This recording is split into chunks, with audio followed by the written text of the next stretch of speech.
Good evening. Hello, Sammy. Hello, Samantha. Firstly, let me say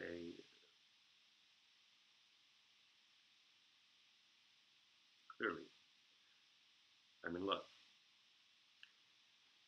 I'm responding to your video, how to develop an insult fetish. I seriously consider myself, maybe I am, your biggest fan. And I must also preface this by thanking my assistant, Sabrina, for bringing you to my attention. And you indeed have my attention. You know, it's a bit perplexing responding or addressing, but not because of anything you say. I find you very, to be precise, extremely clear. But the mixed messages of what other people will say. So, first let me point out that love makes us crazy, right? That's what it does. It's kind of funny that it's the preeminent domain of human existence and consciousness because it makes us mad. It's not only when we lose it and when we do things we don't like. Indeed, falling madly in love, we crave madness as human beings. And I want to try to emphasize throughout whatever I'm going to say that you are actually incredibly clear. If anyone was to listen to your words, and my guess is that people don't actually listen to your words, right? And they probably listen to this, imaginary construct that they get out of, the image of you. Now, in your case, it's, particular in the sense that it's, very obvious that you're a very elegant and beautiful woman. So it obviously attracts. But people, of course, in many ways don't know what to do with you. It's not really, well, first of all, it's no one's fault. Fault, that doesn't even come into this picture, but it's what's unfortunate is that humans are, it's not that they're trained, it's that they're biologically dispositioned to be uncomfortable towards other human beings' states, specific ones at least, right?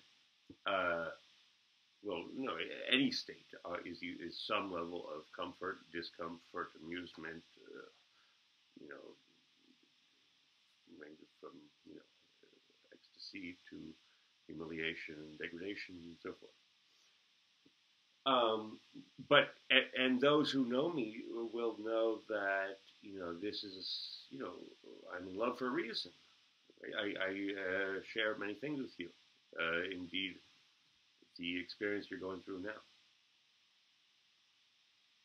I'm still in it, but it's, less frequent now. And, one thing I want to concentrate on and make clear to show you and tell you and just to point out, since you already know it so well, is that you do know the answers. That's the frustrating thing, right? One of the reasons why no one else, like all the people, for the most part, people are pretty helpful in the comments, helpful insofar as they know how to help. And actually, I have, even though I was trained as a psychoanalyst in Europe, it's a bit different, but I also did trainings here in the U.S. and know it well. They are grasping at straws and giving you answers that they think will work, right? But if we listen to your language, to what you're saying, not only do you already know the answers, but you express them over and over, and they're clear, right? For example, one of the, I don't even like to get into this kind of clinical stuff, but one of the what we could say is a classical tenet of schizophrenia is this word salad, which you don't have. Your syntax is in the right order, even if it's delayed at moments because you're under great duress and stress and incredible sadness. I'm just going to point out interesting things that I have caught on in your speech. I mean, to address the title of yours, which is actually, it's also interesting how consistent your videos are. They remain, for the most part, in relationship to the concept and title you give them, is how to develop an insult fetish. And I want to point out that you even say that you are making this secondary solution out of what would be initially thought of as a symptom. And of course, the great irony is there's no symptom, right? It's people insulting you. So it's actually your response. And I want to point out that your natural response is beautiful and witty, and other people's answers and solutions, their suggestions fall very short. You point out that in order essentially to deal with insults, you have developed a fetish towards them. I mean, it's we could say in psychoanalytic terms that it's somewhat of a defense in the sense that it's a painful solution response. But let me try to tease that out, right? Because you actually stated, as Lacan and others would say, as Freud would say, right? It's you that is saying what is correct. You are giving the precise solution. You say, there's nothing I could have done about it, and yet you're still, guilty and very hurt by the friends, acquaintances, and obviously this husband that disappeared essentially randomly, because it is random. And I'll get into that later, like, for example, along the lines of how a husband shouldn't be a friend. And a lot of guys today want their woman to be a friend to them, but that's not what a wife is for. That means you're in an immature marriage, which we could say, but I don't think your attitude towards marriage and a child birthing and rearing is immature. I think it's actually, it's not even that it's immature or mature, it's that it's traditional and classic. And so it's just, in line with the fundamentals of human existence. I get the sense that, like me, again, that you've been or in AA, and because you talk about, needing to, I think, a version of giving amends, which is to forgive your enemies.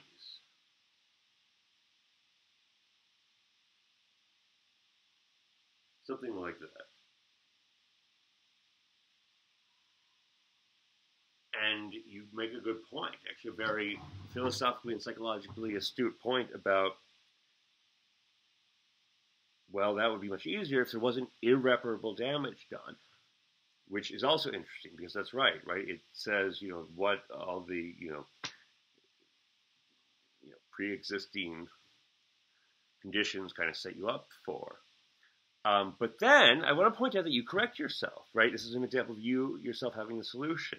You say irreparable damage, then you catch yourself and you say, it's hopefully not irreparable, and then you say, and this is like your version of reality testing, right? It's not irreparable, but it's going to be very hard. But the point is, you are, not only do you know, that is to say, you're thinking about the solutions and you have them in your heart, but you are enunciating them in your speech. Right? It's precisely that you don't need to listen to others, but you need to listen to yourself, which is very difficult. The hardest thing is to listen to ourselves. This is this uncanny thing about human existence, human consciousness. Oh, I have so much to say. I wish I could speak with you about it. Hopefully uh, we can get there. And anyway, all sorts of things you say, such as don't waste your time if you're not in love with me. That's actually a responsible, completely pragmatic, realistic approach, not a crazy one. And so, in some sense, as you are very well aware, you're really, suffering because of the suggestions of others that don't fit what you know very well. The human species knows themselves really well, and in fact, on that note, the ones who are often deemed crazier and so-called crazy, at least when they're in very difficult situations, which no one could not go mad when in, that it's seen as some sort of illness when it's precisely just that, as your name pertains to, you're in a rawer state, a more raw state. You're closer to the bone of not only existence, but of truth itself. That's why your truths are not only at the surface, but are just spilling out as pronunciations. But what you need to figure out is how to listen to them. Now, part of the solution of how to listen to them is the title of this lecture. You are giving a guide to others. It's an unconscious attempt to help others, right? I really believe in the notion of to heal yourself, heal others. How to develop an insult fetish. It is a guide, right, of how to create a system that allows, and these are your words, to develop the self. You say a self-developed solution. Your self-developed solution is to an insult fetish, to make a fetish out of insults, out of pain, out of damage people are doing to you. Incidentally, this is what humans do in general. You're just doing a fundamentally human thing, right? We unconsciously crystallize this resentment so then we can have hatred, and then so we can have anger, because ultimately it is rationally directed towards the rational place that it came from, even if in a slightly abstracted way. And, to go deeper into this, I want to point out that your solution is actually even accepted totally in a mainstream way. Because what are you doing? You are taking a bad situation and being humorous about it. I can't find this one note. I just scribbled some random notes. But I had a note somewhere, pointing out that you are making great use. You are making comedy, right, out of the absurdity of existence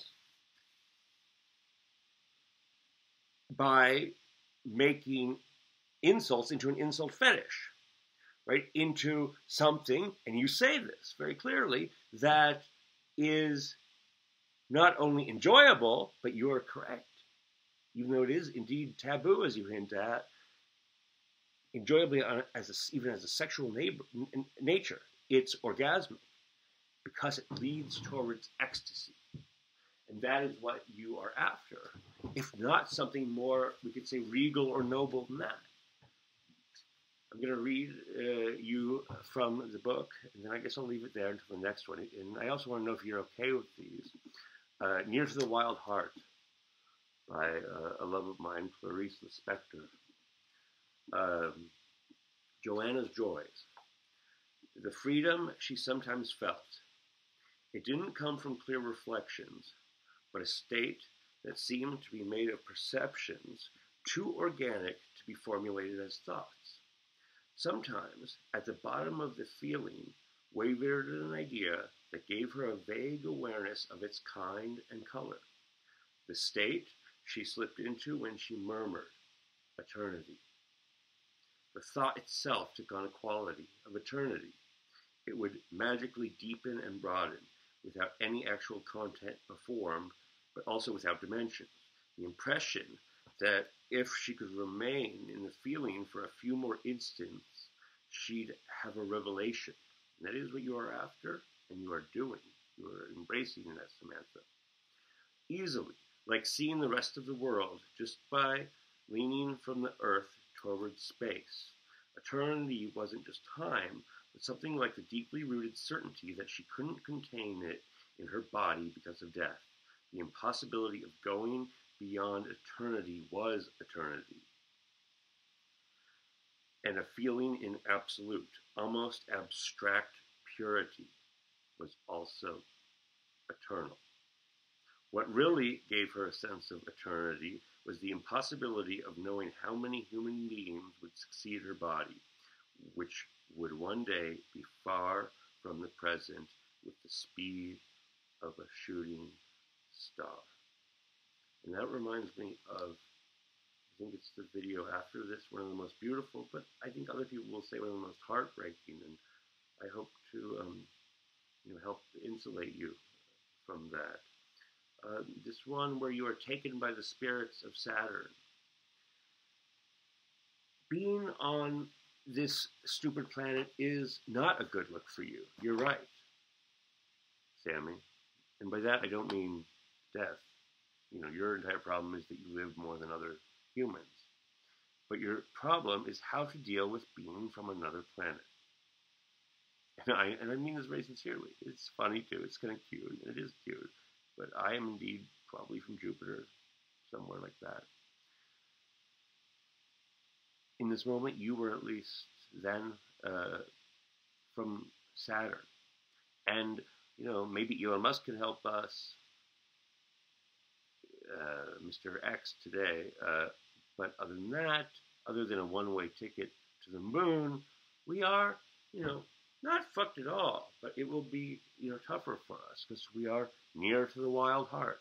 We are closer to the truth, you and I. And many people. I talk about this, as millennial psychotics, if and insofar as they are psychotic or engage in, cognitive areas, it's because they are in a more psychotic epoch. But that's actually ultimately a good thing. You're nearer to the bone of humility. I always love the phrase, this I actually get from AA, brutality,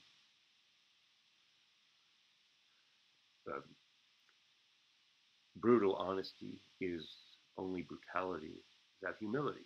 You are indeed showing humility and fragility, what people today call vulnerability. You are basking in not its joys, but its ecstasies in the painful sense. But in that lecture, because that's what you're doing.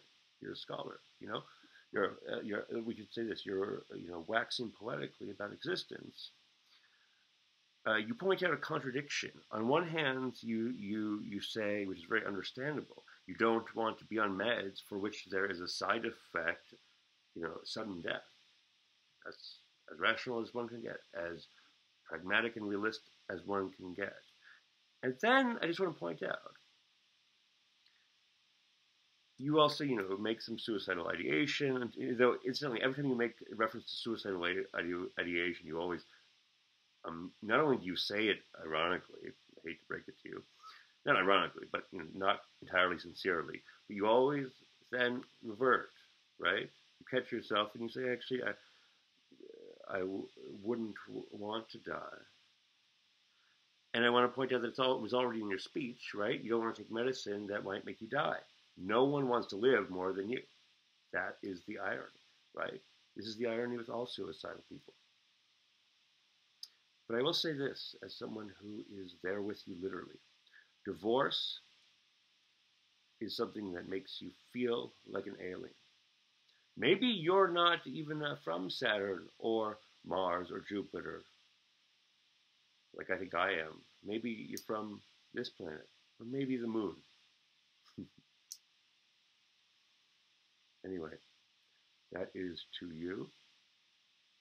Do with it what you may, and I want to thank you sincerely. Ciao. I'm Peter, by the way.